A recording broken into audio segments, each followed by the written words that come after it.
Lero ndi nkhani yokhuzana ndi mnyamata wa ku Malawi amene wapangidwa chipongwe ndi mkazi wa ku South Africa. Mnyamata ameneyu dzina lake ndi Yannick. Yannick amachokera ku Nchewu, pamene mtsikanayo dzina lake ndi Poppy. Poppy amachokera ku Eastern Cape mu dziko la South Africa. Umu ndi mmene zilili. Yannick anapita ku South Africa mu chaka cha 2018. Wakhala kumene kuja kwa nthawi yayitali mpaka anakumana ndi Poppy mu chaka cha 2020. Atakumana ndi Poppy, anampeza Poppy ali ndi mwana, ndipo mwanayo anali wa chaka chimodzi komanso wa miyezi itatu. Kenako anamufunsira Poppy, Poppy anavomera. Mu chaka cha 2022 anthuwa adakwatirana. Atakwatirana amakhala limodzi ngati banja. Kenako Yannick anamufunsa Poppy kuti ndimafuna ndipange naye mwana, koma Poppy adakana. Ankamuwuza Yannick kuti panopa sindililede chifukwa choti mwamuna wanga akale uja anandikhumudwitsa, ndiye ndikudikira kuti mabala amenewa achire. Akachira ndingathe kupanga mwana ndi iweyo, koma panopa ndikamaganiza zopanga mwana ndimakumbukiranso chipongwe imene anandipanga chibwenzi yanga chakalekale. Kenako Yannick anati okay, chabwino ndiye kuti ukadzakonzeka uzandiwuza. Amakhala mpaka na mu chaka cha 2024 akhala limodzi.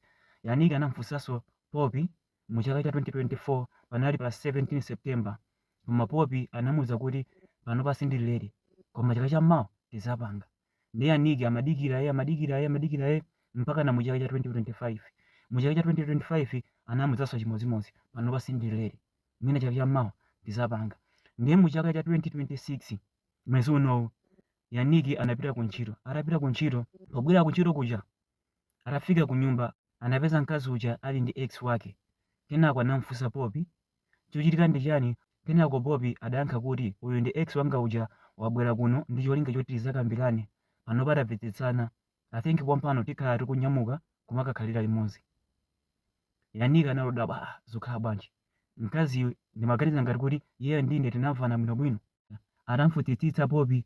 Poppy wamuwuza zakuti panopa iwe ungathe kupeza munthu wina, ine ndipita kwa mwamuna wanga. Umu ndi banja mmene lathera.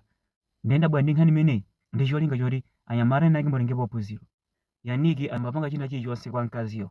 Even mwana wake amene anamusiya mkulu uja amasalamana ndi Yannick, panopa mwana wakeyo ali ndi zaka 5 akuluakulu. Chonde mkazi ngati ali ndi mwana kale ndi munthu wina, ndeni omwe ankwatira mumuwuza kuti tipange mwana, akuwuzani zoti mabala anga achire kale izi ndizi mutayeni kuli bwino mupeze wina. Iyeyo anakafuna mabala ake kuti achire kale, sanakakulolani, anakadikira, anakazipasa nthawi. Ndiye ngati wakulolani ndikumakuwuzani kuti mabala anga achire kale, kumuwuza za mwana akukana, ndiye akungofuna angogwisani ntchito. Chimodzimodzinso zimene anampanga Yannick apa, anangogwisa ntchito, zotsatira zake wabwereranso kwa mwamuna wake. Akuluakulu khala nosamala, osalola zinthu ngati zimenezi zochitikireni.